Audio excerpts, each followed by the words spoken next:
Hello, welcome to today's show.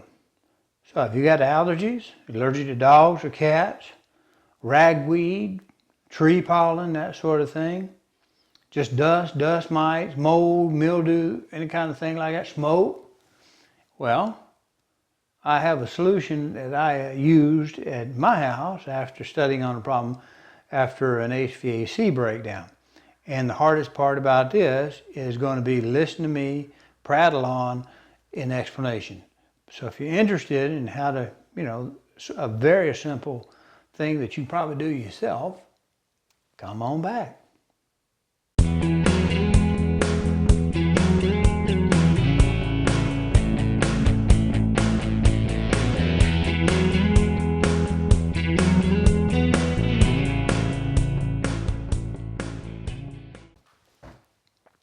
Well, thanks for coming on back.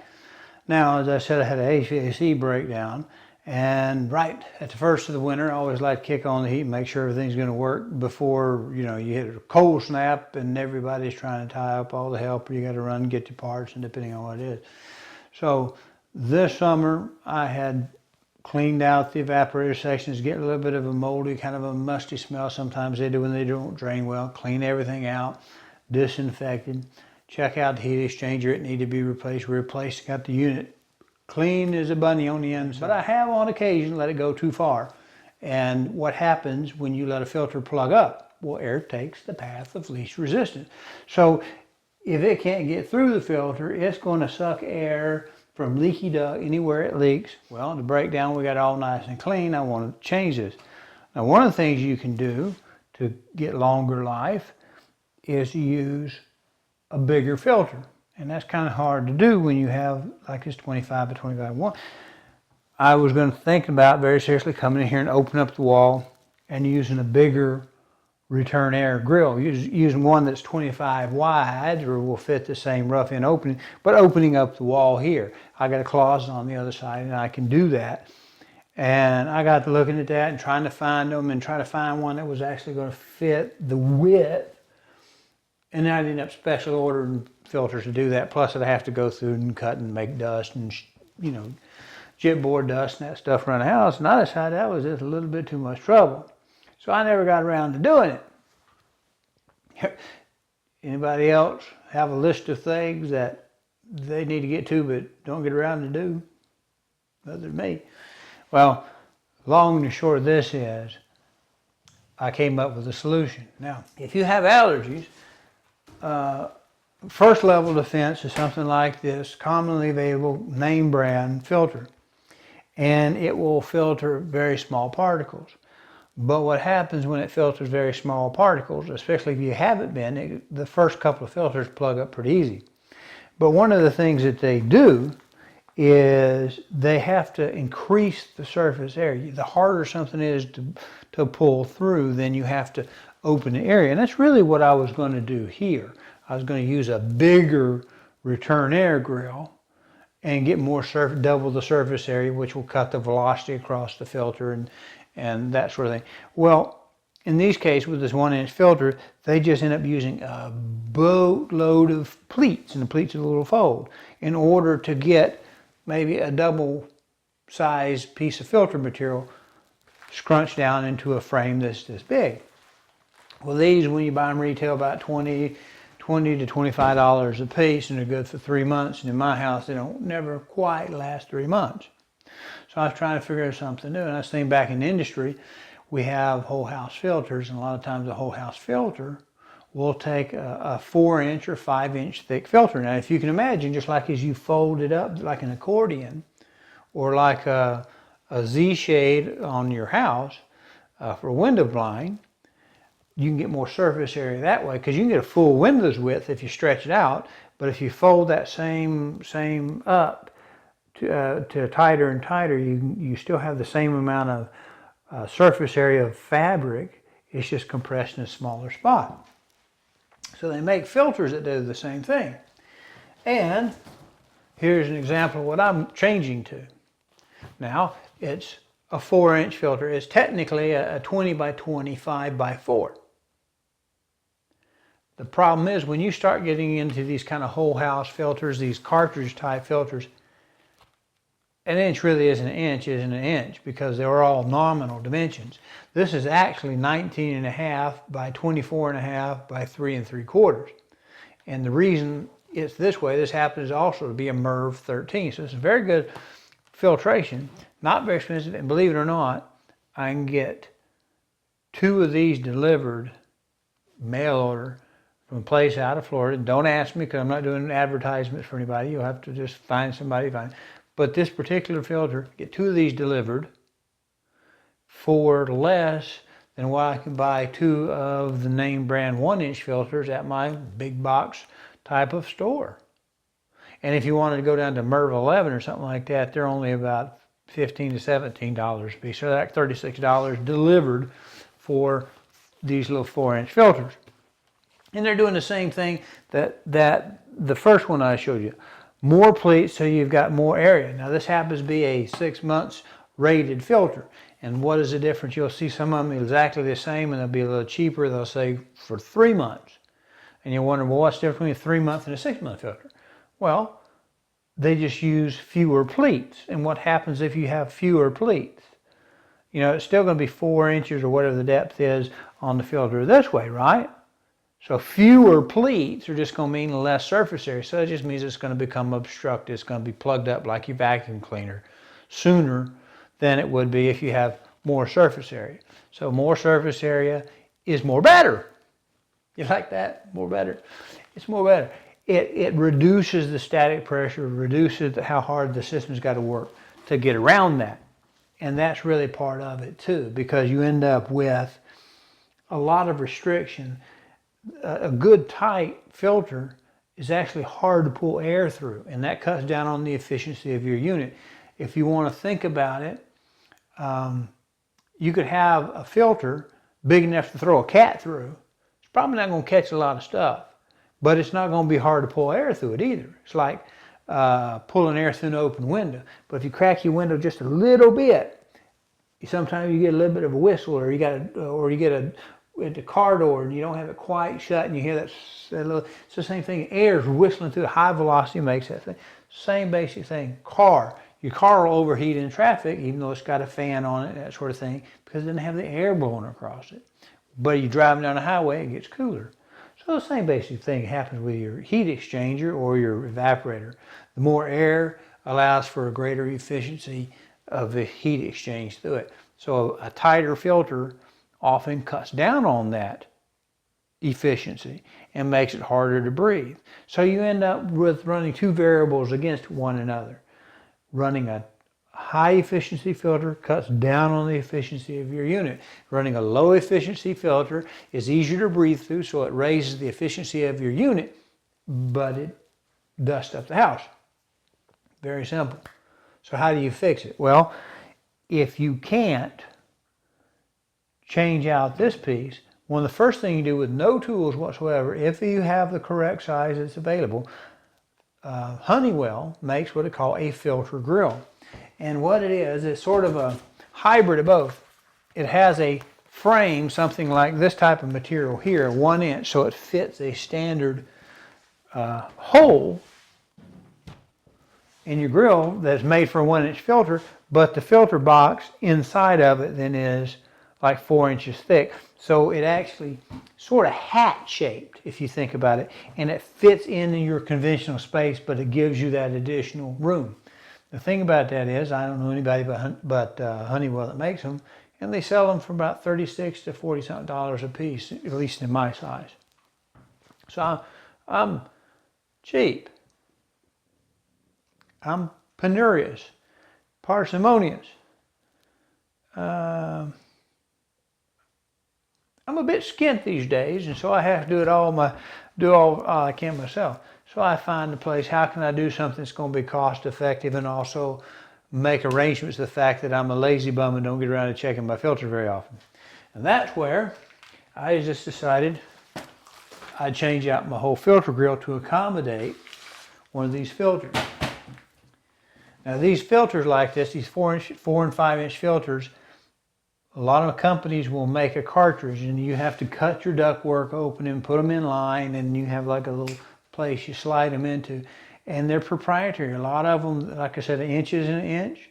A lot of 20 by 25 by 4 or 5 actually have various dimensions. So you can't just swap a brand for one brand for one brand for one brand, because sometimes they won't fit, or they have to have the sealing foams and that sort of thing. So it's not the same. So this register ran me about $100. I ordered it through a company I work with, I do business with. So what this is a Hart and Cooley return air filter grill, and I won't give you the exact part number because you can look on the internet and pull one up, and you'll have to find one to fit your size hole and all that. But the harder thing to do is then finding a filter that will fit the inside of it. This being a Hart and Cooley return air filter grill, it's like this, but this is a commercial, a little bit better quality, a little smoother. If you got grandbabies, I don't have any grandbabies yet, they're less likely to cut their little finger on it. Well, I mean, installation on this thing is really not rocket science. The hard part is trying to find a standard part, return air grill, filter grill, that fits a filter that you can find. You got to match the two up. It's really the only hard part to this, and a little bit of internet time, and you pretty much have it. This particular one is just a contractor priced, easy, cheap as great as you can come by kind of unit. Actually, that's not too bad considering we've had as old as that filter. It's about a 3-month filter, and it really hasn't run much because it's been the fall.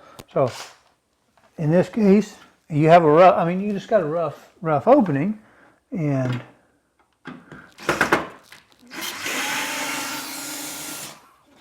all we're going to do is take these screws out,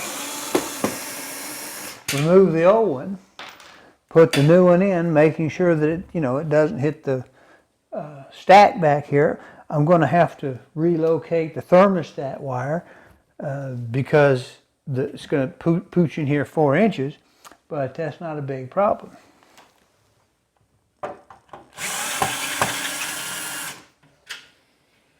All right, no worries. This is in the wall, approximately 2 1/4 inches in. The thermostat wire is 2 1/4 inches in, so that when we put our filter, oh, it won't fit. Oh, this is terrible. It's terrible. Oh my gosh, it's terrible. Well, it's terrible not to have a plan. Now this is actually less than 4 3/4 inch deep from the flange. And of course it's wide all the way around. The only tight spot would be right up here at the top. And I've got just a little more than 4 3/4.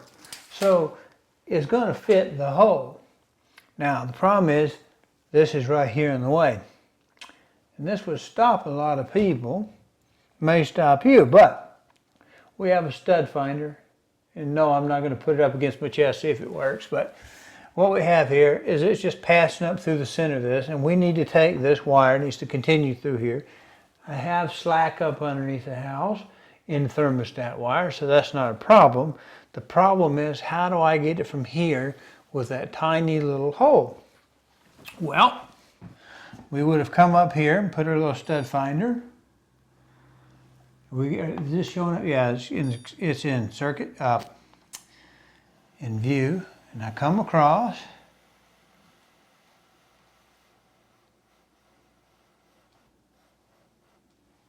okay, so it tells me I have a hollow section here to here. So if I'm hollow here to here, and we'll reposition it with the other camera. When we put this here, we're clean on this side anyway. You see, we didn't tear it, but when we pulled it off, we had a little bit of paint. We hurt here. So we're going to push this side, and I'll get a reposition on the camera, get a still, overlay a still of this, and you see we've got just enough gap the way it was justified before, to go right up against this stud, come across, come out there. And that can be a little difficult to fish. We're going to try to fish it without making a new hole. But if we need to make a new hole, we'll make one, because we'll use what is known as an old work box or a cut-in box. Down south we call these things cut-in box. And if we come right up here, we'll notice it's exactly the right size for the thermostat. So all we would need to do then is have a backup plan to the plan, and we've got it. So I've got to go outside, turn the power off to the main unit, because we have 24 volts, class 2, it's power limited and it shouldn't hurt anything, but we'll just turn it off. We're going to tie a string to it. We're going to pull this back down through the hole, because we have to completely vacate the spot in the stud. We're going to drill up parallel with this. Actually, I can tune in just a little bit, but it's going to be hard to do that with a bit. So I'm going to come across the side, probably drill in with a little bit of an angle to miss it, and then trim it to get back up in there. That'll get me in the space. Be right back. Now we have used a simple auger right here. A small one, about a 1/3 of an inch. Drill right up against this stud in this gap. And if I haven't already put the, depends on how I edit this, shown the gap that allow us for our gap to go right up here.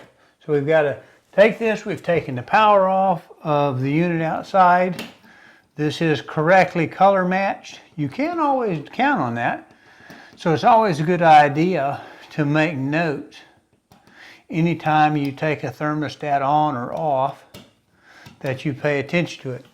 And if, depending on the age of your building and who did it, it may or may not actually be correctly color coded. If they use thermostat wire, it will be. So we'll take this off. We've got a hollow space from here to here. There's a stud running this way on this side. So this is our space we definitely have to come up in. We'll see you in another film edit. Well, looking here, I've got thermostat off, and this is not actually the first generation that we had on here. That one that came with the house was kind of a vertical mount here to here, and makes you wonder why they put these little hollow wall anchors in there, because there's a piece of wood here, a little piece of thin plywood, looks like. Maybe part of the stud that's just stripped off on the back side. But from the sounds of it, it's not tied on this side over here. So we got to be careful when we go through here. Now, most of the thermostat I see these days are more this way than this way, but they're also made to go either which way. And I can put the box here or here. It just depends on how far cutting. And it looks like I can cover up the nasty looking space here if I go vertical. Let me just check to see how close to vertical they are. And it looks like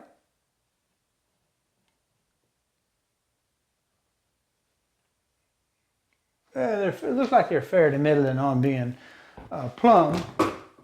So what I'll do, and you may ask, what is this string doing here? Well, what we got to do is I tied that on here. What if for some reason that I couldn't explain, I had to put it back. I had to abandon this project.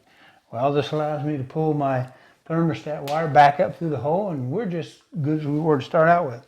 Now, with a stud finder, like I said, took the stud finder, and it's hollow from here to here.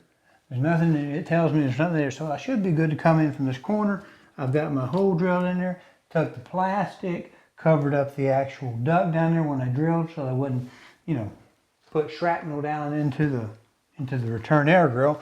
Now, what I will attempt to do is line up that hole and that one.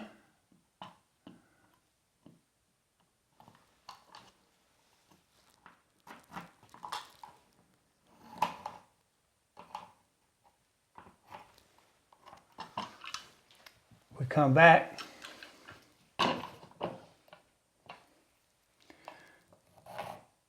And we'll cut this out with our saw, with our hand saw, or keyhole saw they call it. I'll score it first with a razor knife so that I don't tear the paper. And then I'll saw it out, and then I had to figure out what that piece of wood right there is, because that's going to have to go. I'm going to have to go in there and cut that out as well. Now I've run a little fish wire up through the hole. I've pulled out the cord. I got the hole opened up, and now I'm just going to feed the thermostat wire with as much of a push as a pull on up into the hole. Pull up some of the slack that I know is downstairs.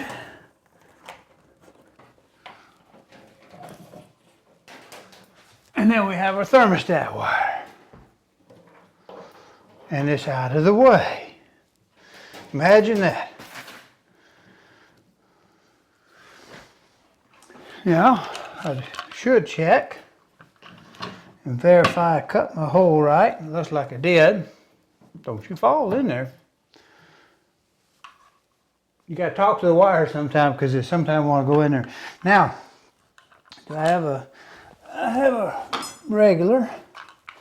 Now these little ears on these things, you can strip them off when they get back here and get jammed up. So the easiest thing to do is to pull it up close.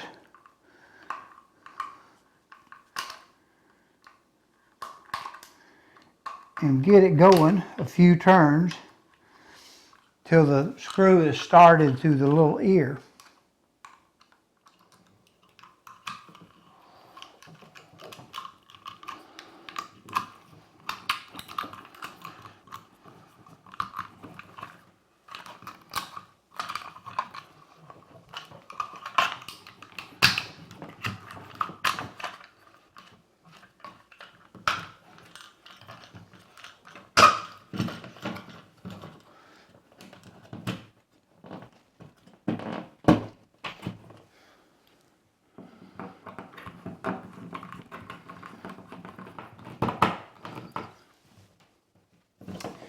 Okay.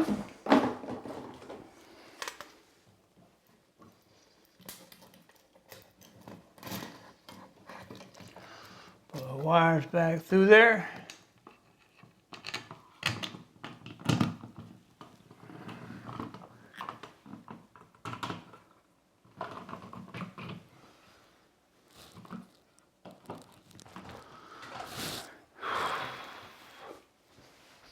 And as you can see, the plate covers the hole adequately. So let's, where did I put that thing? Here we are. Now remember, the unit is still turned off outside, so this is not going to come on when I put it on. Let's see, how does it go? Okay, that's got that. We'll clean this up. We've got to, by code, seal up that hole and the old hole. We'll take a little silicone and do that, and then we'll put the filter grill in place. Take the plastic up carefully to make sure we don't drop any junk in the return air vent. Clean up, and I guess then screw that in.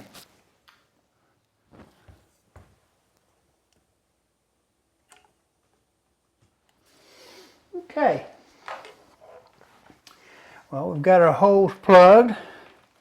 We are just about ready to go get a vacuum cleaner, clean this mess up, and put her together. Well, we've got it hoovered up, and we're going to try to put this in. Notice how, it's lovely when the plan comes together. The little it's not really a BX cable, is it? It's a little armor there, a little flex. And with any luck, if proper preparation prevents poor performance, it ought to fit right in there. And I look like I might have a little blue there that I'm not going to be able to hide. Let's see. There we go. Yeah, got a little white, got a little spot there. Need a little touch up. But there we have it. Now, make sure we get it squared up. There we go. Now, what we need to do is screw it in, and you get the idea. It's going to go something about like that. I have some larger headed screws than the factory, fairly small. They're actually countersunk, which will pull this in. But what I'm going to use, I'm going to use a round headed screw to help hold this filter in center.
Now, the screws, and we use to hold this with, 1.5 inches long. A stud that's right here, that this box, this receptacle is attached to, is on the other side of the stud. And we've seen the inside of the stud because that's where we have the rough-in hole opening. And they've attached this to the opposite side. Now, I have that gap of about that much. So I know I'm going to have a little bit of space. And I know that a 2x4 is not 2x4 true. A stud is 3 5/8 by 1 5/8. So this 1.5 inches is not going to go through there. But when I drill my pilot hole, I don't want to go through. So what I've done is I've set a little piece of tape so that when I go down flush here, I've gone down deep as I need to go. Does that make sense? See that little tape? Because I don't want to screw it. I don't want to hit my wire on the other side of this and cause me a major mistake. I can fix it, but I don't like working it hard.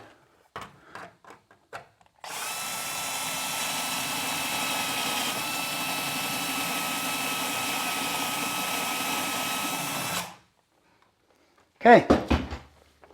Now all we need to do is put our screws in.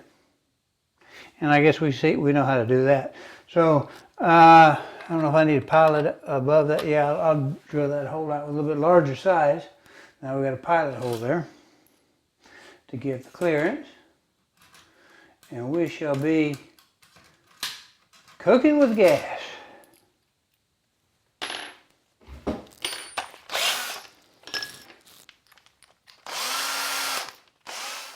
Well, we now have her screwed into place. Hardest part, I guess, of the whole darn thing is fitting that in there. I gotta get me a magic marker, put the date down, date my filter, and set it to remind me 6 months from now. Well, that's about really all there is to that, and that's just Simple, super simple. And now I have should have a cleaner atmosphere. Appreciate you watching. Come back, see me next time. See ya. Bye.